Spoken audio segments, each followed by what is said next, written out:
Hello and welcome to my daily devotional for Sunday, the 27th of March. And as we continue looking at Hebrews 12 and verses 25 to 26 and God promising to shake the heavens and the earth, we will continue to read about the occasion when Jesus and his disciples decided to cross the Sea of Galilee.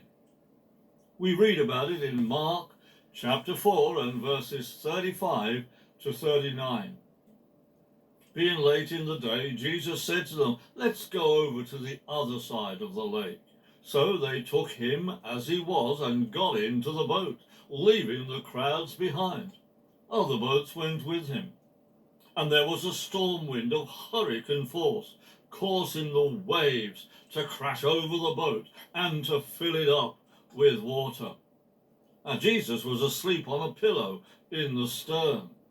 They woke him up and said, "Teacher, don't you care that we're going to drown?" And as he was woken up, he commanded the wind and the sea, "Be calm and keep quiet."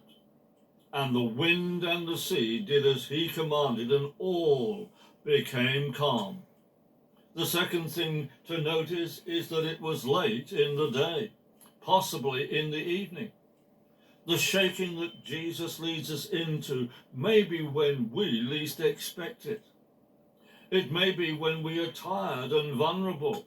It might happen when we are relaxed and are resting to recuperate in order to restore our bodies, our minds, and our souls.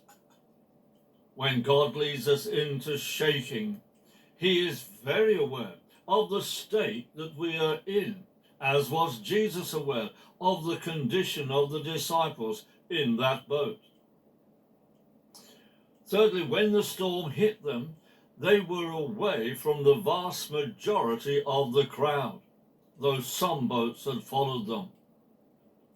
Jesus may lead us to be alone with him in order that the storms that come against us are away from the public gaze, but within the intimate presence of himself. Fourthly, the storm is overwhelming.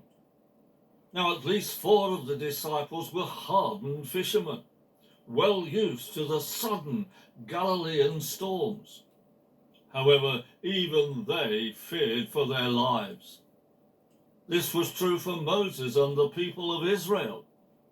We know that it was God that rescued his people, the Israelites, from their slavery in Egypt. This was a time of tremendous shaking, both for them and for the Egyptians. The shaking for the Egyptians was a judgment on them for their harsh treatment of the Israelites and for their reluctance to allow the Israelites to leave Egypt. However, there came that moment when the escape of the Israelites seemed impossible. They stood between the Red Sea and the approaching Egyptian army. It was a storm and a shaking that seemed impossible for them to survive. What appears impossible for us is very possible for God. And Jesus takes us by the hand and leads us through the impassable waters and brings us to safety. Today, let us renew our trust in him.